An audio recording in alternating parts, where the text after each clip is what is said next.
Hey, and welcome to our House of the Dragon Season 2, Episode 8 reaction and review. This is the finale.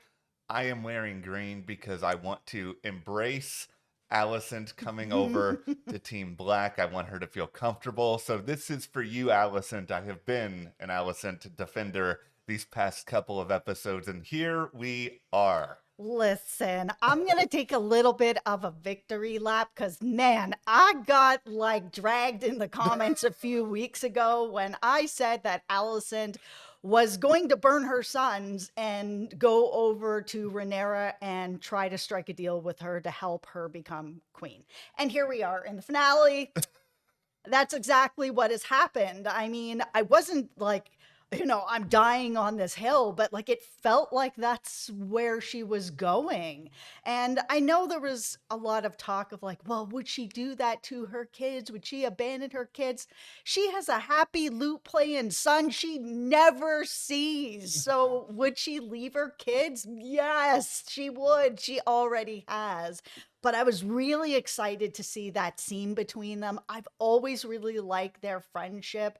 And I know that it, obviously fell apart over the years, but there's a really special bond between these two women. And it was nice to see it back again. Has Alicent really given up a lot for her freedom? Yes. But I think that at this point in her life, she really feels like this is what she needs, or she doesn't want anything. I can't take any victory lap. I'll be honest, I didn't think this was gonna happen. I was sitting back being like, I hoped that your theory would be right. I didn't think it was gonna happen. It happened, and now I'm just Listen, in Game of Thrones in the last season, I said that Jon Snow was going to kill Daenerys, and I got just dragged for it. And look what happened. It ended up happening. I take some wins here, I here think and there. I take some L's, but I take a win here. we all take some wins, and I've taken a lot of L's this Oh, I've season. taken a lot of L's this season. I took a major L with, oh, this is probably not gonna happen. But you know what? I'm one of these people who's like, even though I was completely wrong with what I thought was gonna happen in the finale, I'm just sitting here, a part of the parade, acting like I was a part of this the whole time, just because I'm You're so. part of it now. Thank you. Welcome to Team Green.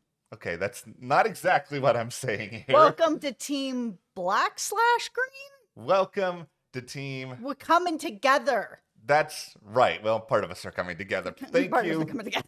Alicent, for seeing the light here. And I realize that there's a lot of dark stuff that's coming out as a result of all this. I mean, we'll get more into it, but I think the reality of it is for Alicent is that, yeah, what she's ultimately doing here and, betraying her own children is devastating, but she's also trying to think of the bigger picture, and she's trying to think of these thousands of lives that she Yes. can potentially save, and she's trying to think about what's best for the kingdom. And I think she's also trying to protect at least one of her children, and Helena, the one who seems to be the most innocent of the bunch. The biggest thing about Alicent, she has said it for 2 seasons now, and she said it in this Yep. finale as well, that her whole life has been about serving the kingdom and serving the crown and being a servant of this establishment. So her burning her children for the crown, it makes complete sense. She would do this, and she is doing this. Well, we will get more into that scene. The conclusion of Damon's arc that lasted a very, very long time, a whole lot more. But before we do, be sure to hit that subscribe button because, yes, even though House of the Dragon is over for the season, we have so much stuff coming over the next several months, whether it be Only Murders in the Building later this month, Silo this fall, From, an outstanding MGM Plus show. If you guys haven't heard of it, you need to be watching it. Oh man, there's so much coming up that, we're really excited about. But thank you so much to everyone who has subscribed and has stuck with us. And if you want to support us further, join our Patreon for just $5 a month. You can help support us here at the channel to continue making videos for you guys. And you get to participate in polls over there where you help decide some of the shows that we're going to be covering here at the channel. And thank you so much to everyone who has joined. Okay. Yeah. Let's just get into sort of what the deal is, what Yes. Alicent's deal is to Rhaenyra. So she goes there and she's like, listen, Mhm. Aemon is going to go and join Cole. And when that happens, I will leave the door open for you. And you can come in and claim the throne. And then, no blood needs to be shed. I will just unlock the gate. You come on in, you take it over.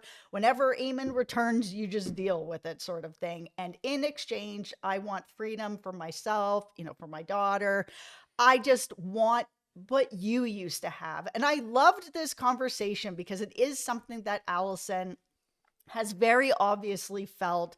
We've seen it over the years where she has had this resentment that she's been locked in this cage behind the window, like Rhaenys had said, looking out, at all these people she's serving, that she could never have her own freedom. And here's Rhaenyra, who's the heir to the throne, but is still out doing what she wants, being with who she wants. It was very frustrating for Alicent. And she said, I had this resentment about it, jealousy about it. We're both the same age and you're living this lifestyle and I'm stuck and I couldn't get out. And, I was just stuck in this life that I just didn't choose for myself. And that's all I want now. I've had this moment where I was out just floating in the lake, Kendall Roy style, as you said. And she realizes now that Aemon cannot be controlled. He's just going to burn everything to the ground. And she wants freedom. She's like, I just want to be nobody. And that's always been the thing with Alicent. She's never really wanted power. She's never really said that she has. It's always really been about like serving the crown. So to hear her say, I'm not interested in power, I just want to disappear and have freedom, I'm not surprised. I think to me that's what makes that scene so great, is this idea that here is someone who's very different than almost everybody else in the Game of Thrones universe. And what Alicent ultimately wants here is an opportunity to set things right, to stop a lot of the chaos that's going on, save a lot of lives, but then save her own life in a way and be able to have something that she's really never had before. And I mean, I do think Alicent has obviously made some big mistakes. And I'm not saying everything Alicent has always done has been the right decision or has made her likable. She's done some bad stuff. But to me, I've always just felt like she's a sympathetic character because I think in her heart, she wants the right thing for a lot of people around her. And she wants to do what she feels like is going to further things along. And I mean, to some extent, yeah, Otto, and we'll get to Otto later, Otto is certainly power hungry, but I do think Otto tries as well to think of the bigger picture. And that's a part of what he instilled in her. And Viserys also tried to think of a bigger picture. And I think that's why he and Alicent got along so well. And ultimately, to see her have this reckoning and see the way in which it comes about, I will also just say this. I think Olivia Cooke is the MVP of the last couple of episodes of this season. I think, she and Emma are always really, really great, but I just think she was outstanding in these last couple of episodes. Also, whoever is the director of this episode and some of the other ones that are doing the visuals on Rhaenyra and Alicent, where for most of Rhaenyra's, life on this show, we've always seen her like standing at a cliff and it's wide open. And we've seen Alicent standing beside a window or behind a grate where she looks like she's caged. She's in the window and she can't, all she can do is look out. And to have that flipped in that last scene where we saw Alicent standing at the edge of this, cliff looking out, just freedom. And then Rhaenyra is like behind her bookshelf and it's like this grate where, you can see her and she's kind of trapped. It was really well done. It was really powerful. I think it even echoes this line that's in this dialogue where Alicent more or less is just kind of like, let's just run away. Like, let's just get away. I know. I love that. I loved it. It was very sweet. It's a great throwback to some of their old conversations and just kind of reminding us of this friendship and bond that they had. And there was this part of me that thought when I first heard that line of, okay, why are they putting this in there? Because she knows Rhaenyra's not going to say yes to this, but it did sort of remind us all of their past and some of the desperation that Alicent may have had, where she just wants to go back to the olden days where she has her friend and they don't have any of these responsibilities and cares. And it was just an act of desperation in that way. Yeah. And it was also just, I think, a moment of love to be like, I just miss you and I miss what we had. Let's just, throw this all to the wind and let's just go out together and do whatever and just have our lives sort of thing. I know she knew that Rhaenyra would say no, but I think her just putting that out there and seeing that little bit of a smile on Rhaenyra's face where she was like, there you are. Like, where have you been? Like, I've missed this person. But there is some darkness that has come with this whole conversation as well, because there was some stuff that worked in the dealings, the wheelings and dealings, and there was some stuff that didn't work. So we had this conversation where Rhaenyra was like, listen, this sounds great. Okay, we'll leave the gate open. Aemon will be gone. I'll come in. I'll take the throne. Cool. But we both know that I need to have Aegon's head, because if I don't, like, he's the usurper. So if he's still out there and I haven't dealt with it, there will always be people who are down for Aegon and will be trying to get him back on the throne, or there won't be peace and unity if there's still two people out there. That this has to happen. And Alicent is like, it took a while for her to think about it, but she was like, yeah, I know you're right. Okay, you're right. We'll have to do this. The thing that I didn't like was when Rhaenyra was like, yeah, I need Aegon because a son for a son. I was like, no, stop. First off, have we all forgotten about Jaehaerys? Does he not matter because he's a grandson? He was too. His head was cut off. A child for a child has already been done. That is done. To me, that 2-year-old has equaled it out. It doesn't have to be a son for a son. And if it's going to be a son for son, then the son is not Aegon. The son is Aemon. So I felt like that, for me, weakened what she was actually saying, which was, I need to take Aegon's head because I need to be the only person to claim the throne. He can't be out there. A son for a son? Jaehaerys is dead. That thing is done. Squashed. Stop. I just thought it was a bad writing choice, if I'm being honest. I mean, I think this episode overall, and I mean, we'll get more into it, I think it's outstanding. I think there's a lot of great stuff. I know there's criticism online. We'll get into that as well. But I just think that one line in particular, the son for a son part, is irrelevant, really, to what's actually going on here. And it didn't need to be brought up, because ultimately what's going on is just that this is a big decision Alicent is making. It's one that she thinks is the betterment of the kingdom, but there are consequences that come along with that. And these are the consequences. Aegon's going to have to go. I do agree Aemon's going to have to go as well. Because that's the thing. Even if Alicent goes through all of this, and I'm not trying to get ahead and thinking of any book spoilers or anything here, but how is Alicent going to survive? Because after she does this, it's going to be sniffed out that it was her. And I would then think, okay, well, then Aemon is going to try to kill her because she has basically betrayed her own family. Well, the thing is Aemon's eventually going to come back there and Rhaenyra's going to be on the throne. So she's either going to throw him in a cell or she's going to have to kill him. And she's probably just going to have him killed, which means that Alicent is giving up 2 sons for this. Aegon makes sense and Aemon also makes sense because, neither of them can still be living while she's on the throne. Aemon is never going to stop trying to go for the throne.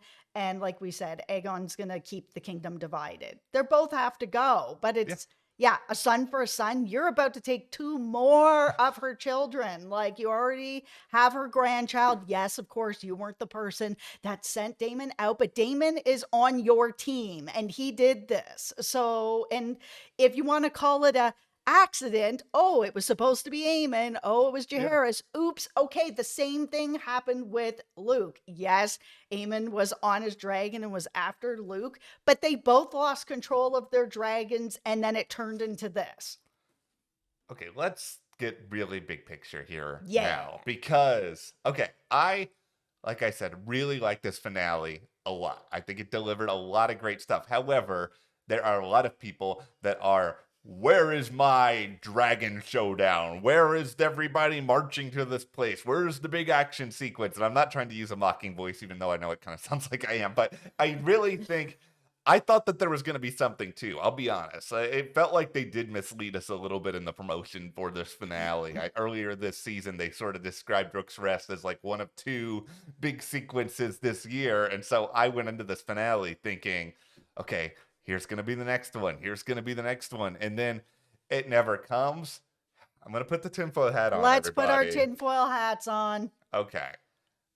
From what I understand, originally this season was going to be 10 episodes, and then ultimately they sort of settled on 8, and some things were shifted into next season. I don't know if this is a Warner Brothers Discovery thing where everybody's favorite television executive, David Zaslav, who I think actually may be the most disliked executive in the history of executives, with some of the decisions that he's made, where this is hypothetically a situation where they've reduced episode counts to save money, or for whatever reason, I'm speculating here, or creatively the producers did think it was better to move this stuff to the start of season 3. I could see there being people who feel like, okay, this ending was a little bit abrupt. Why'd you guys cut down the episode count? We're missing this big battle that could have been here and once upon a time was here at the end of the season. But I feel like there was enough meat on the bone in the finale to justify it ending the way that it did. I think that this show is not just about watching people battle each other. It is about these characters and the world building. And if you don't like that stuff, how did you get through the first, 2 seasons of Game of Thrones where, yeah, we had a little bit of these big sequences, but a lot of it was stuff like this? Yeah, I mean, Game of Thrones wasn't all battles and big moments. There was always like one big thing every season, episode 9 where everything Yeah. went sideways, right? Like, and we've had a big episode like that this season as well already with Rook's Rest. Yeah. I don't need that with this show. It wasn't like that in Game of Thrones, and it's not like that here. This is a big storytelling world here, and I got so much out of this finale that I feel fine about it. Like, I really like this finale. I think it really delivered a lot of these cliffhangers, like this conversation between these two women and what Alicent has offered up, like offered up her children, offered up the throne. Like, it is crazy that this happened. I mean, let's talk about Otto. We saw Otto in a cage.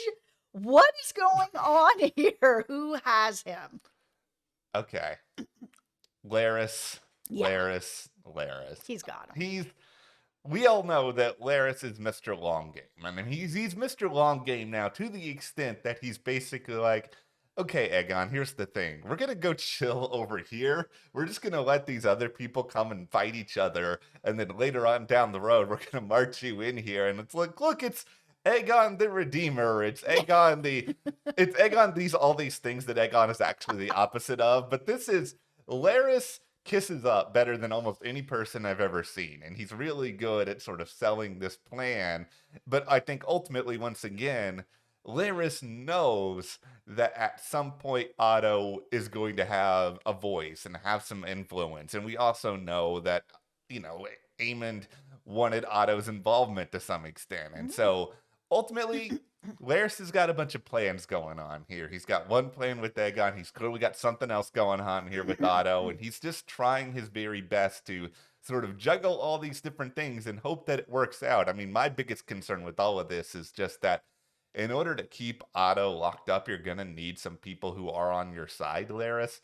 Who's on Larys' side? Like, Larys does not have a lot of influence. I look at Larys, it's like, I don't want to hang out with this guy. This guy sucks.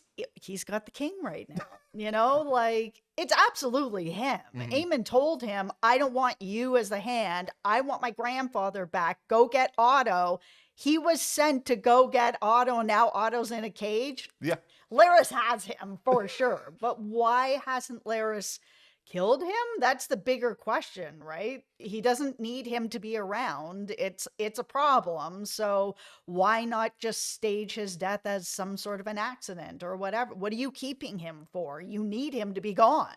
He must think that there's some sort of capital he can get out of Otto down the road, whether it is, okay, I'm going to get information from him, or I'm going to use him in some sort of negotiation. If Alicent still cares about her father, even though we're basically seeing Alicent, sell out her children at this very moment. I don't know how much he's going to. He clearly sees that there's some sort of value in keeping Otto alive. But this is why, even if I am actively rooting against Larys and his weirdness and every fabric of my being, I do understand and appreciate that this is a guy who doesn't want to cancel out any option, that he is really, really smart. And I think at times he's thinking further ahead than what I can see and what I can vision. And that's kind of mysterious. And there's something exciting about that. Yeah, I mean, Helena had that vision where she was talking to Aemon. She was just like, listen, I saw you burn your brother. I saw that. Aegon will be king again and you will die. So, I mean, if her vision is true and we're going to see Aegon in some sort of capacity ruling somewhere again, then, I mean, Larys is on the right side of this to be able to sort of get his hooks in there, because that's always Larys is out for Larys. Yes. Larys' team, whoever will have him and put him in a position of power. Yeah, Larys is the most selfish character out there, and there's a lot of selfish characters out there, but it's a part of what makes Larys compelling. It's that I want him to die in the most gruesome way imaginable, but I don't necessarily want it to happen yet, just because he's an interesting piece on the board. I mean, the obvious Littlefinger comparisons are there, but it was the same way with Littlefinger. Did I like Littlefinger? No, I hated him with every fabric of my being, but you want a character like that around because they're different. But you mentioned Aemon, so let's try to talk about all the L's that Aemon took. This is not a good episode. Oh my God, he took so many L's. He is scared. Like, he is legit. He is freaking out at this point. Yeah, I mean, he's really down some dragons. I mean, Aegon's dragon confirmed dead. Yeah. Helena has a dragon, and she's just like, you want me to what? Like, she is not someone who's going to be able to go into battle. It's just him and his brother, the lute player, who he's like, is on his way. And that's fine, like, great. There's 3 of you. So how are you guys going to really be able to battle this out? And it's interesting that everybody seems to kind of have different information on how many dragons Rhaenyra really actually has. One person's like, it's 6. Another person's like, it's 7. It's like, and Sheep Stealer is still out there. It could be 8. Like, nobody really knows exactly. They just know that she has more. Like, Aemon, yeah, my guy, you taking some L's. Like, it's done, man. Wrap it up. Yeah, this is the thing. Aemon, you made some good choices. You're did. Also making some not great choices now because you're scrambling.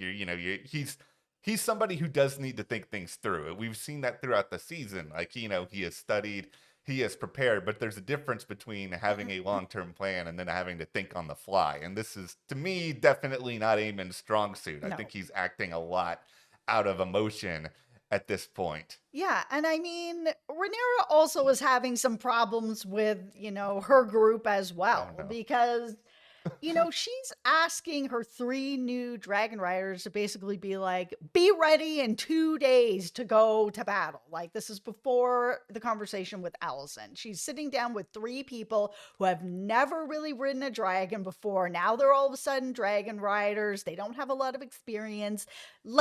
I'm just letting you guys know we're going into King's Landing and you're gonna have to kill some people. And like, the look on Hugh's face, you could see it all over it, that he was just like, my wife is there. Like, yeah, he does not feel like he is down for the cause. That's worrisome. And this is also a mistake on Rhaenyra's part to some extent. I mean, she's thinking about what she thinks has to be done in this moment. And this is before the whole Alicent conversation happened. So she doesn't know that option is presented to her. So Hugh may be a problem here. I think he's going to be.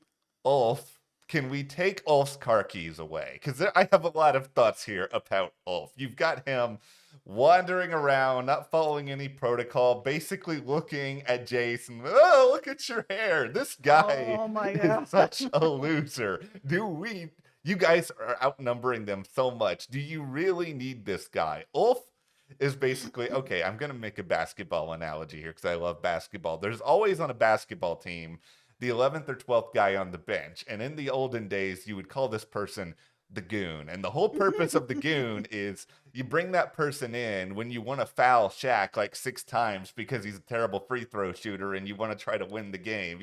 Ulf is your goon. You don't use Ulf unless you absolutely have to. The best case scenario, you just sit Ulf on the bench. He can sit there. He can think about all the stupid things that he has said and just hope that nothing goes wrong. I'm just excited that Rhaenyra has a team of people that are more interesting than who she's had at her council all season long. I have found that every time we're at her council, it's been really dry to watch them. I've been Team Green because I'm Team Drama and Messy. And Yes. their side and their council had been really fleshed out of who's there, how messy they are, how ridiculous they are, the Lannisters there, like just how crazy and weird and messy they are. I was just like, okay, but I know who all the people are at this table and I know what they're like. I couldn't remember anybody on Team Black's table except for Alfred, who's now like been like,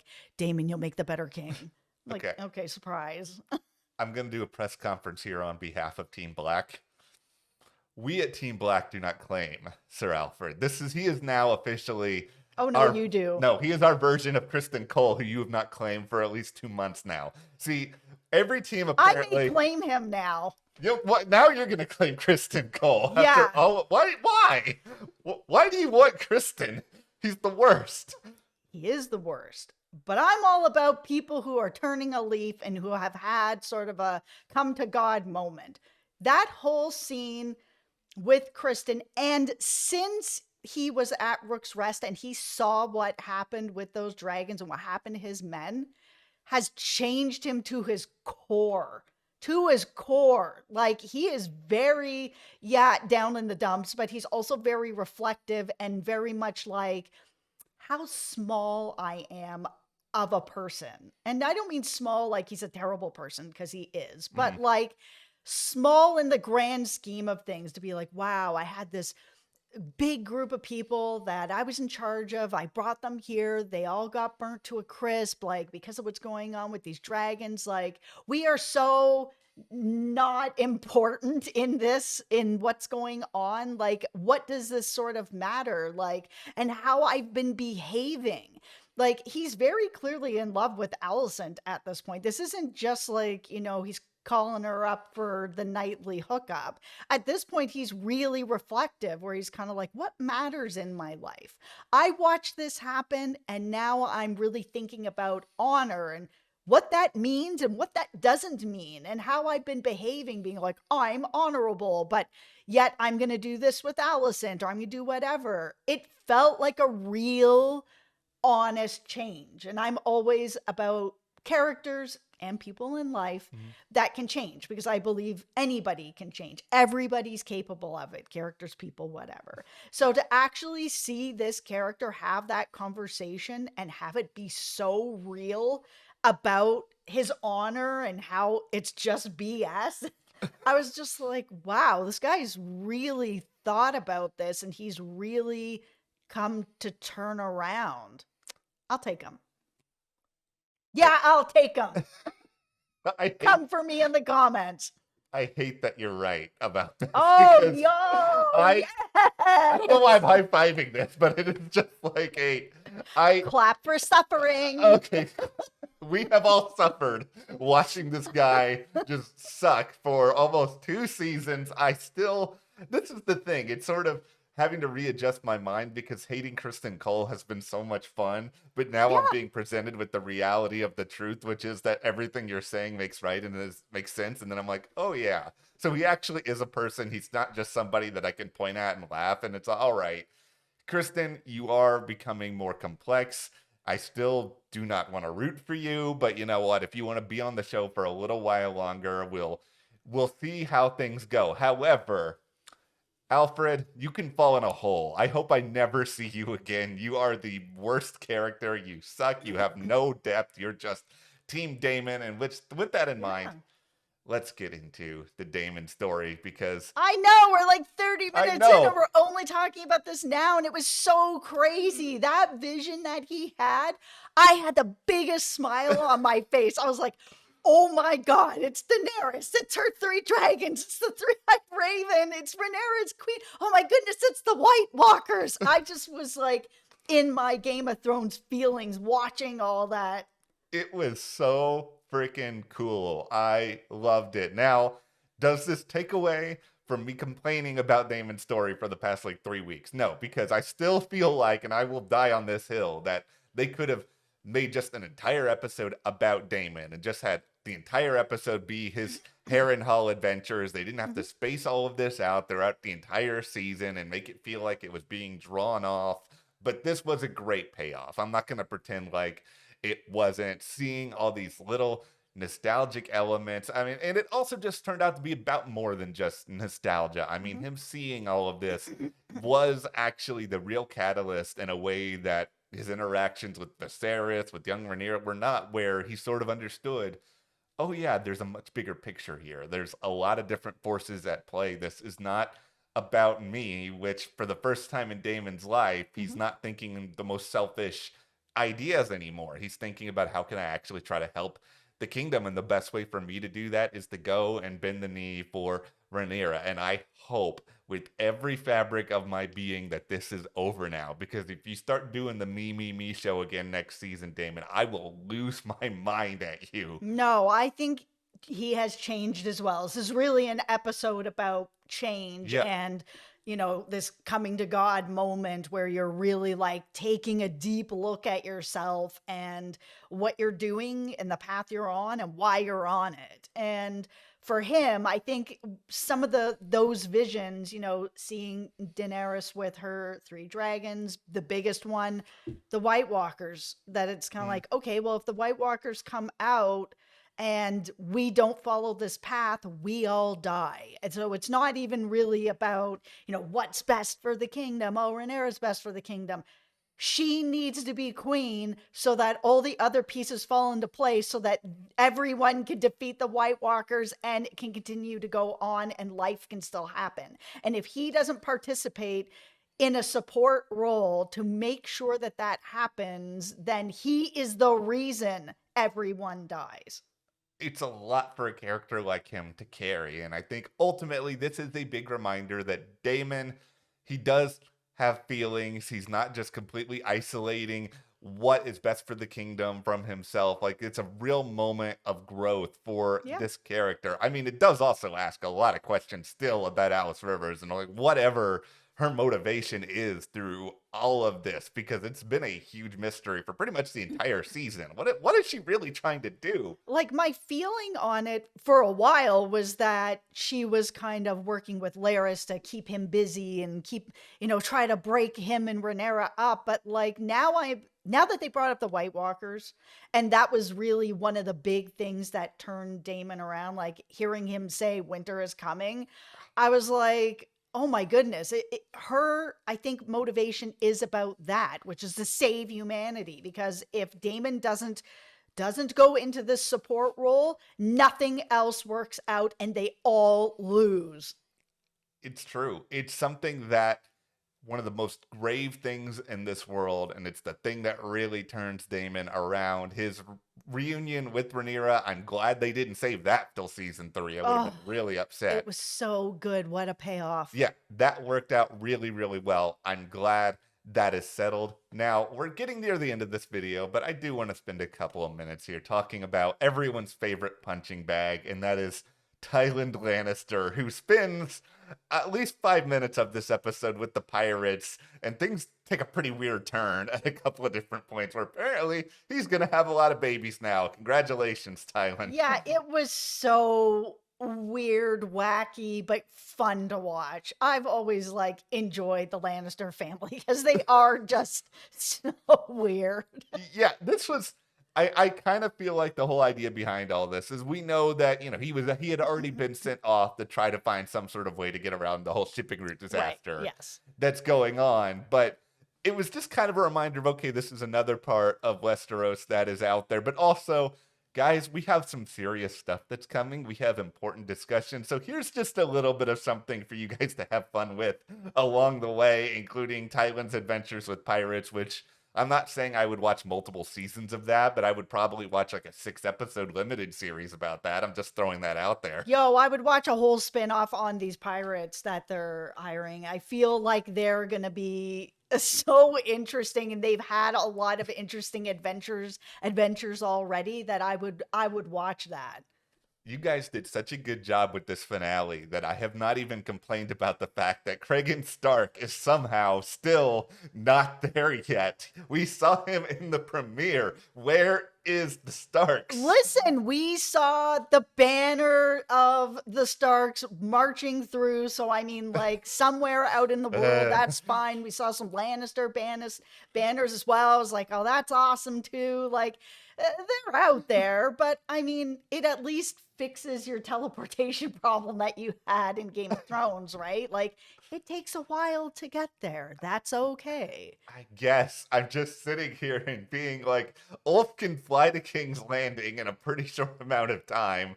Tywin can get to the pirates. I don't technically know where the pirates are. Yeah.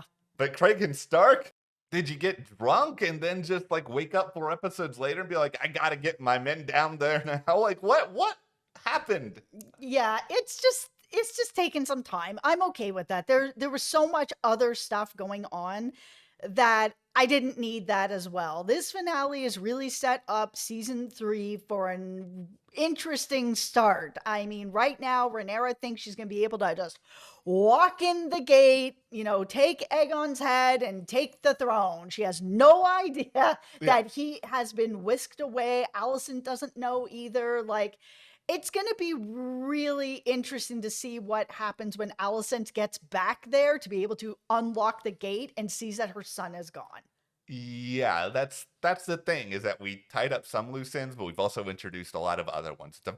very, very good finale. And now we all get to wait 2 years to see what's coming up, because nobody can make a television season fast anymore. That's the clear thing. Yes, sure, they have that other show, A Night of the Seven Kingdoms, that has had like 5 different titles. That's coming out apparently next year, but 2 years is a long time for more House of the Dragon, guys. Yeah, it's going to be a while, but like Matt said, we have a lot of other shows coming up, like From and Silo, Yellowstone, Yeah. Only Murders in the Building, Slow Horses. There's all kinds of fun stuff coming up. Yeah, so hit that subscribe button so you don't miss any of that. Thank you as well to our patrons. As Jess said earlier, you can join our Patreon, $5 a month.